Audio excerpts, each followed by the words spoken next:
Hey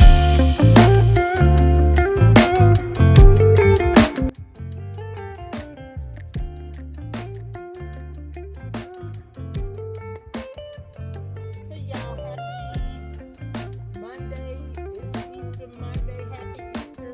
I hope I didn't get a chance to come on yesterday, or I don't even think I posted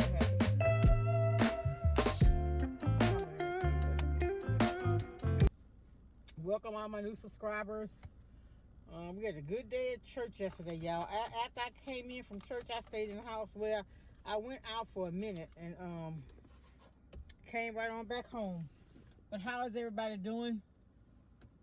I hope everybody's in good spirits. I hope you're making amends with anybody that you're beefing with, because life is too short. About a year ago now, I think I did a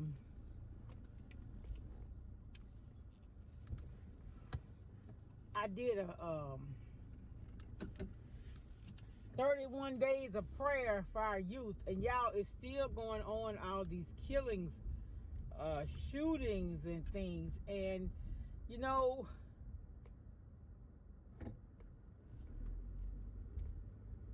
a lot of times people, you know, we act on feelings, and we wake up on Sunday mornings and we're tired because we had a long week. We just got to get back to Christ. You know what I'm saying? I remember the older, our ancestors, they will get up early and get their kids ready. They get in there and wring them clothes out on the. And I'm old enough to have even used it at my grandmother's house. She had a one of those wringer washers. It was really fun. You could wash the clothes washing, and then you had a thing going round and around. You had to take the clothes through there and wring them out. And they would do that, and then they would rinse those clothes out for those kids. They hand sew Easter dresses and all that for Easter. Not just Easter, but on Sunday, and walk those kids to church. They done worked all week in somebody else's house and come home and clean their own homes. But they get their kids to church. And I'm going to tell you something, y'all, it's important. It's important. You want to get, you know, if you're a parent and you don't mind standing in line to buy $200 or $300 shoes for your kids, but won't buy them a pair of dress shoes or either let them whatever shoes to church, man, I'm telling y'all, if you can't give your kids nothing, give them Jesus, because when they don't have anything, that's all they need. You understand what I'm saying? Yeah. You know, like I told you, oh, wow, you're going to even put on brakes? I had my kids, my first daughter, when I was in high school. But I knew that as a parent and being a child myself, honestly, when I had a child, I knew then that I was going to put my child first, and it wasn't going to be about me. I wasn't going to put myself first. And so I went to work with my daughter. Let's see, she was born in April, and I started my first job. It was just a 6-week job, but it set the foundation for me. She was 2 months and a couple of days when I started that job. And from there, my senior year of high school, I went to school. I had an 8 o'clock class. I went early, and I got out of school at noon, and I worked until 5. And I've been working since then. And, you know, hard work pays off, but it's not all about just working to get money. You got to have morals. You got to have values. You know, you got to care about other people. And not just be worried about self, you know. And you have to teach your kids sometimes it's better to just walk away. Even as an adult, I walked away from situations because, you know what, I was never going to stoop to somebody else's level if doing what they're doing, meaning I couldn't be who I really am, if that makes sense. Yeah, never.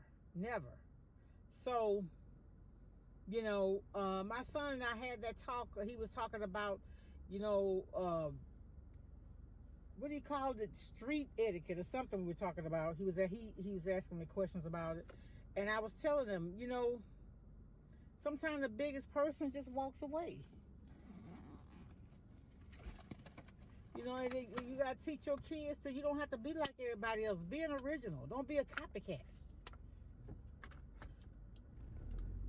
God made you special. Everybody has a gift.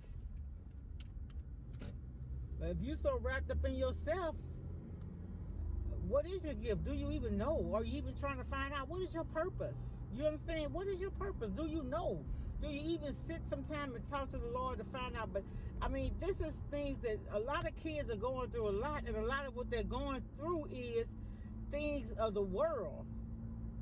You know, we all do. Even as Christians, we go through things of the world. But when you grounded in Christ, you could get through anything. If your child going to school and being bullied, I'm a child of God. You know what I'm saying? You just have to, because listen, we all know life is hard. Life is real hard. Even if you think you look at people, you think they got it all together. You don't know what's going on once a person closes the door to their home, or you know, you just don't know. You just don't know. We assume a lot of things, like my sister say. I've heard old people say, a heap see, but a few know. You see, but you don't know what the situation is. You don't know.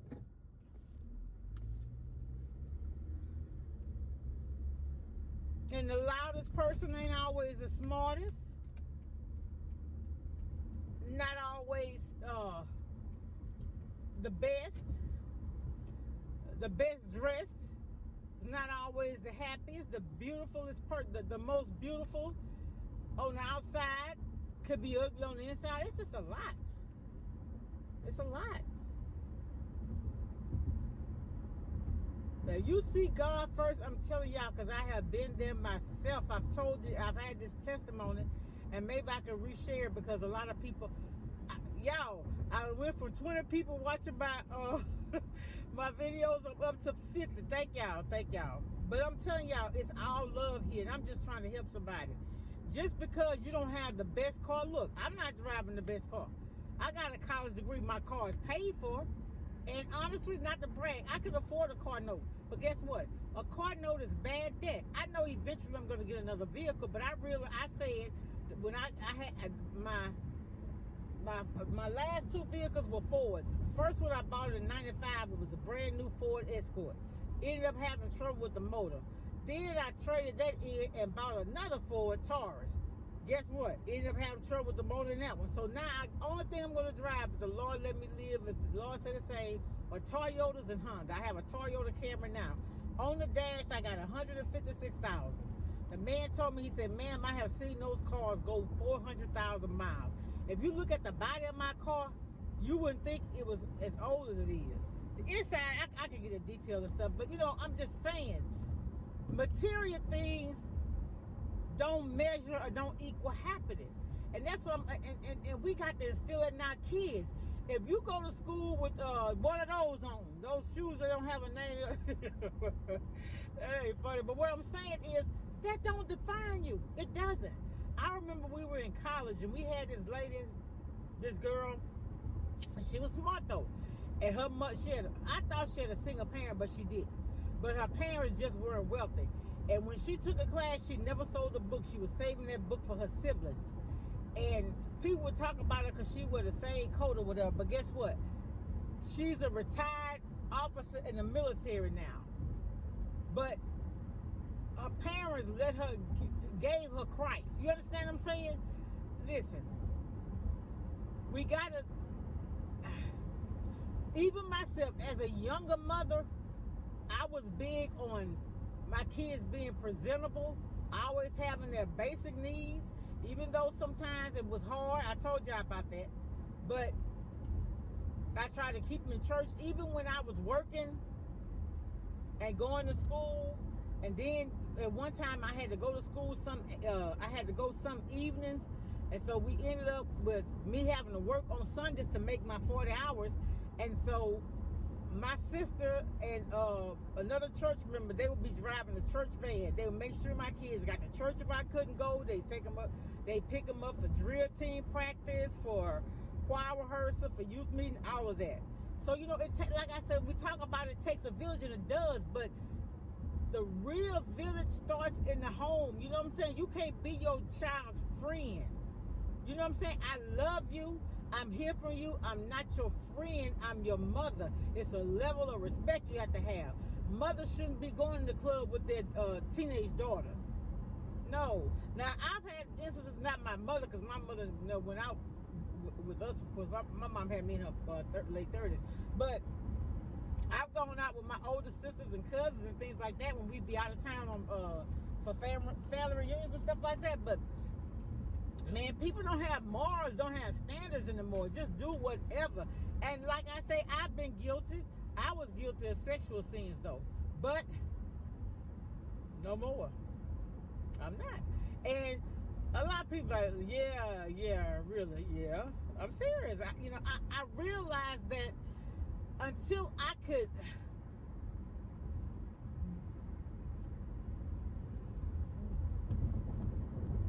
I guess I'm gonna say give myself away so Lord can use me.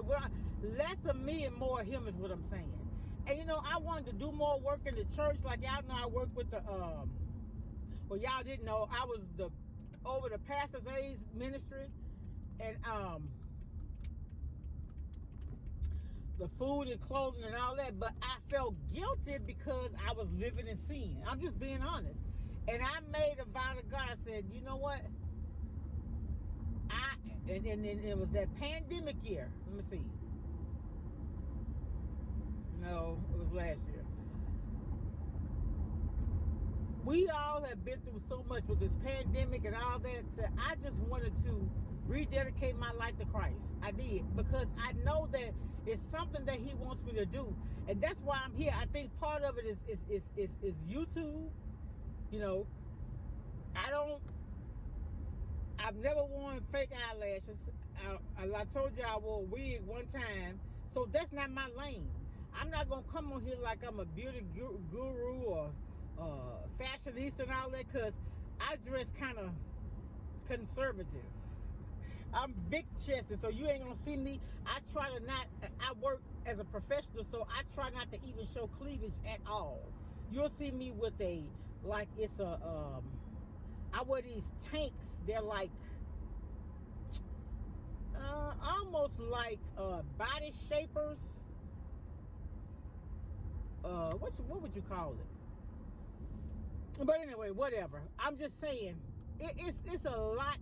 Like when you have kids, it's not about you anymore, and it's all about them and teaching them and guiding them. And you make mistakes, because I did. As a young mother, I realized that my older daughter kind of felt not basically neglected, but kind of sorta, because she would.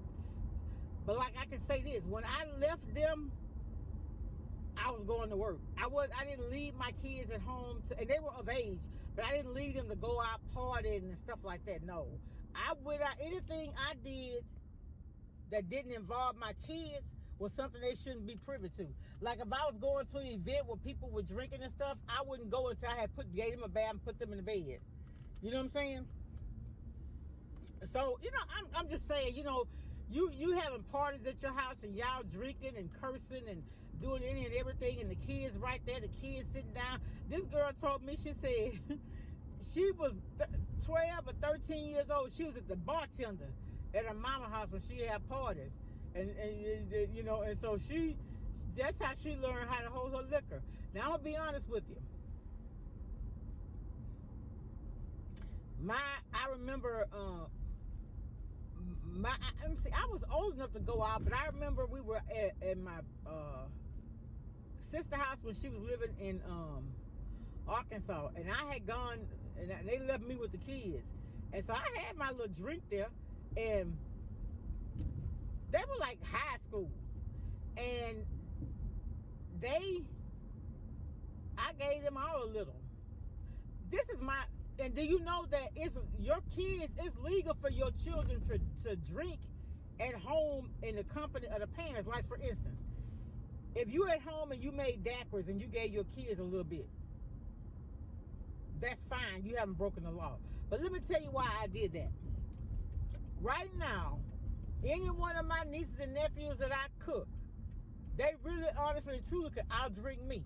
But I'm not talking about outdrinking me. I'm talking about knowing how to conduct yourself while drinking. And it's sociably, not getting sloppy drunk. What I'm saying is we got to learn how to start teaching our kids about things of this world. Not that we're of the world, but things of the world do exist.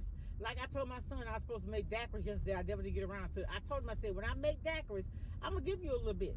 And, you know, so you can experience for the first time in my presence. I'm not trying to make him an alcoholic. That's not what I'm doing. So he was like, you should introduce him to alcohol. Well, what if one of the friends introduce him? You know what I'm saying? I'm just saying we got to, like Rail say, when you talk about sex, people get uncomfortable. Well, you better start talking to him, because one of my old neighbors, his daughter was 12 years old and had a baby. 12. So, yeah, it's a lot, y'all. It's a lot. I could go on and on and on. But what I want to just say, what I want to encourage people to do, to give your children a relationship with God. Let them know who God is. Let them know that God loves them, cares about them. They don't have to have what all the other kids have. They don't have to, you don't have to be well-traveled, well-versed. Get that Bible. And that's one thing, one of my church members, he and his wife went back home to take care of their elderly parents. And I was so... it moved me when they left, because this brother was our saxophonist, so now we don't have anybody to play saxophone. And look at the red bird. Got two birds in my backyard. Oh God. But anyway, he was my son's Sunday school teacher, and because of him, my son knows every Sunday when the pastor get ready to preach it, all he got to do is tell the scripture, and my son can tell you the story. I'm serious. Now, he has autism. He's 21. He'll be 22 in June. But he knows that Bible. And one of my church members worked in the kitchen with me. Well, two of them, we were in there cooking for an event. And they said, girl, hey, it's open. Hey. I had ham for lunch. Okay. No chicken. Okay, put this up. Put that in the house for me. You want to take this too? Ham, no chicken. Okay. They were like, your son know that Bible. So him and the teacher with him, they're having the conversation. He know more than I do. I'm not perfect, y'all. That's not what I'm saying. It's not about me. It's about trying to help other people. Start your kids when they're young. Get them up and get them in church. And I'm going to tell you, when my son was real small, I would dread going because he wouldn't be still. You know, but they don't stay that way always. The more they go, the more they know. You know what I'm saying? You know, you just, in every area of life for kids, you have to set boundaries for them. When you go places, you don't touch anything. You know what I'm saying? You don't bother people's stuff. You don't jump on people's furniture. Or you don't have to, and like they say, positive reinforcement. Don't say don't. Let's sit down as opposed to don't do this, or let's do it this way as opposed to don't do it that way. You know, but I'm rambling, I know, but I'm just trying to help somebody, especially a young mother. You don't know, you don't have an older lady to sit down and tell you about things. You know, you learning as you go, you experiencing things. My son just came to the car. He'll be 22. My son to this day still do not sleep all night. He don't. I come home sometimes, he sleep. When he come from school, he goes straight to sleep. But guess what? I noticed, I was like, wait a minute. 2 o'clock in the morning, he in the tub taking a bath because he just rambled. I don't know, but I told myself, you got to start taking your bath early. That probably make you get sleepy. But I'm just saying, y'all, it's so much, and you can't just put all kids the same. You got to reach them on their level and developing them from there. You know what I'm saying? That's why it's important to have good teachers and good schools, because every kindergarten not going to be on the same level. I remember when my second daughter first started kindergarten, that her teacher told me she's a little immature. And by the time at the end of the kindergarten, she was one of the smartest kids, if not the smartest, in her class. Graduated number 4 in her senior class. Yeah. So I'm just saying, y'all, it's a lot, but I remember my oldest daughter told me some of her friends were afraid of me. Not that anybody know I'm not mean. I have an approachable spirit. I'm humble. I never think I'm better than anybody. I have been told I'm conceited. I don't see it. All I do is try to help people. Now, I do carry myself. Like a lot of people say, one girl had worked with me for 10 years. She said, I thought you was married. No, I wasn't. But I wasn't, I don't know. Maybe I'm homey. I don't know. Maybe I am. Maybe I am. I don't know. But whoever I am, God made me, and I'm glad. I'm glad. Because at the end of the day, I can hold my head up high. I can offer assistance to somebody if they need help. I could be a friend to somebody who feel like they don't have a friend. You know, just talk, like, I can help a person that I don't know. I may not ever see again. I may not ever get the recognition, but God knows. You understand? I'm just saying. It's not about me though. I want to be that vessel. People could come to me and say, look, I'm a better person because of you, or something you did inspired me to be better. That's gonna be rewarding to me. It is. I'm serious. That's where I am in life. I know I'm rambling, but I'm doing this from the heart because I do care. Especially young mothers, especially people like me, had kids in high school. I had them real young, and I had a village to help me to get them grown. You appreciate them people, and the first year I was able to try to give back even a little bit. I remember the people who helped me along the way, in different ways. And I tried to reach out for Christmas and just surprise them with a little money and a Christmas card. Because give people their flowers while they live. And I talked about this before. You know, people help you. Don't turn your back and act like they never did anything for you. Y'all, sometimes I'll be on this camera looking very, very greasy. That oil is skin ain't no joke. One time I was really, really greasy. But you know what? It's like I said, when I come here, don't look at me. You can look away. Just listen to me. I'm just trying to help somebody.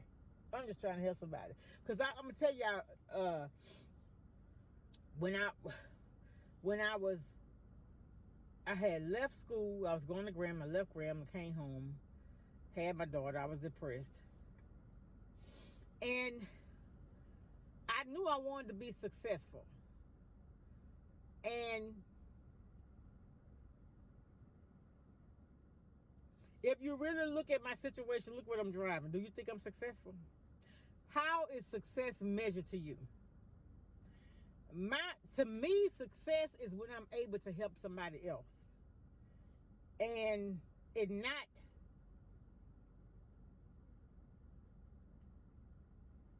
bother my situation.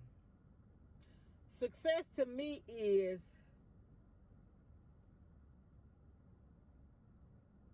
being able to offer somebody advice, encouragement, and not expect anything in return. That, to me, success is not about the big house, the fancy cars, the yachts, and all that. Because you've seen people have all that in their own life by suicide. It's not about that. It's not about that. It's innate in everybody to want to return to God, and the return is there. But if you're not seeking that return or hungry for that return, you're going to get caught up in the things of the world, material things. A lot of people, sexual sin. Some men just sleep with women just to be sleeping with them, and slept with some women they probably don't even know all of them. They can't even count them all. And women have done the same thing. But at the end of the day, and I talked about this before, you know, I see what people, and it's going to be a little vulgar, they're talking about putting in mouth places and all that kind of stuff. You better be careful with that and know a person's status, because do you know that certain types of cancer come from sex? People talk about the sexual diseases like gonorrhea, syphilis, and stuff like that, but there are other diseases too. Cancer comes from sex. So you know, I'm just saying, it's a lot of stuff, y'all. It's a lot, and I realized that kids these days, they got access to places all over the world, all kind of situations. They're exposed to things they shouldn't even know about. I was appalled when I heard that this little I don't want to lie. This little boy, 11 years old, be watching porn on his cell phone. What? On a tablet or something. I was just so, I was so hurt by that. A child's mind should not, I don't know, y'all. I don't have all the answers. All I can tell you is God. But God. Give your child, as a parent. I remember my friend, I consider her my mentor. She has 4 kids. They're all degree professionals. And she told me, give your children God, education, and social skills. That, if you do that, when you close your eyes, your kids can make it in this world on their own. And I'm just telling y'all, it's a lot. I know I'm rambling. This video is long. I just want to help somebody. Here's where I am. And I'm not gonna even edit this, but this is what I want to tell y'all. If you are a young single woman, a parent, and you have kids, and you have any questions at all, how can I get some type of assistance? How can I start school? How can I work and go to school? How can I get a car? How can I get a house? Any questions you have, I'm here. Ask the questions. If you don't want to ask in the comments, I'm gonna put my email address where you can email me. And because a lot of people don't know and they're looking for direction, and I see it time and time again. I have been privy to situations where women are coming into an office to handle their business with delinquent kids, and they got they got bonnets on their head, pajamas and slippers. You represent that child when you walk out the house. Don't ever come and handle your child's business looking like that. First, it's embarrassing. And secondly, you get no respect like that. None. So always represent yourself and have your kids to represent you in a positive manner. Get those kids up, make them wash their face, brush their teeth, comb their hair, put them on some decent clothes. I didn't say name brand clothes. I'm saying decent clothes. I don't care where you get them from.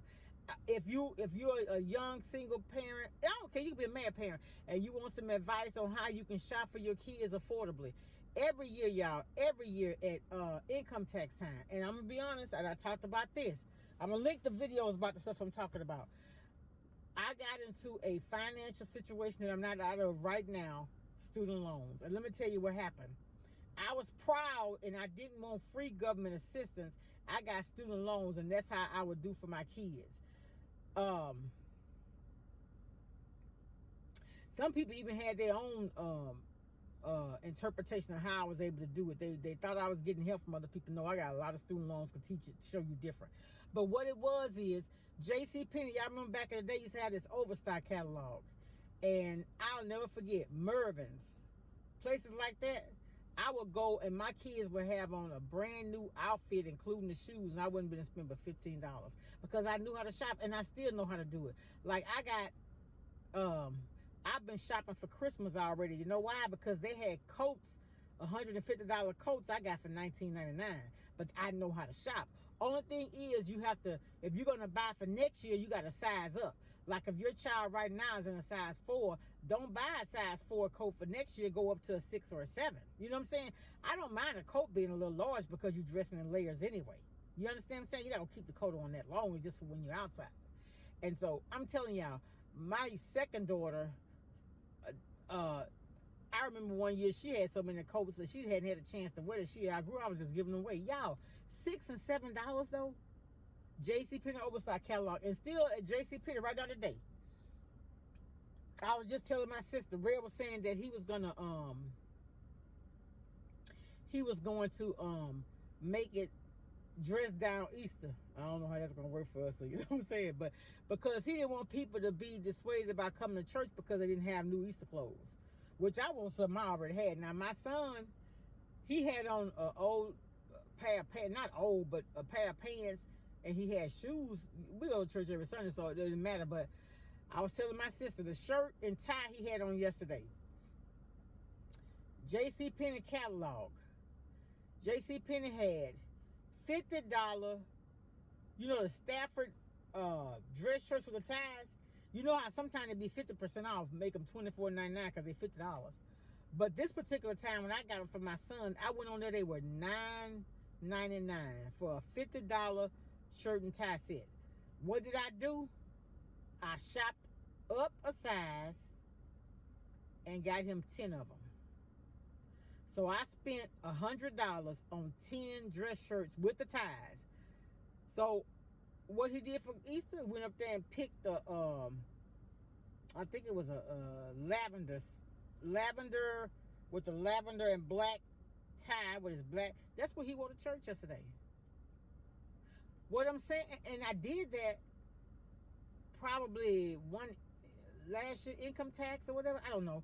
But what I'm saying is, no, it wasn't income tax because I didn't get it. But y'all, let me get off here. I got it. Y'all, anybody late doing their taxes? I gotta go do my taxes. All right, I'll talk to y'all later. But listen, anybody, any information, any way I can help you, I'm here. And look, anything you can tell me to make me better, I'm open too.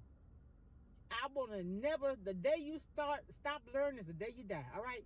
So, hey, welcome all my new subscribers. Like I told y'all, I'm getting more views. Thank y'all. Look, I done went from 25 to 50. All right? Isn't that progress? Baby steps. Baby steps. Much love, everybody. Talk to y'all later.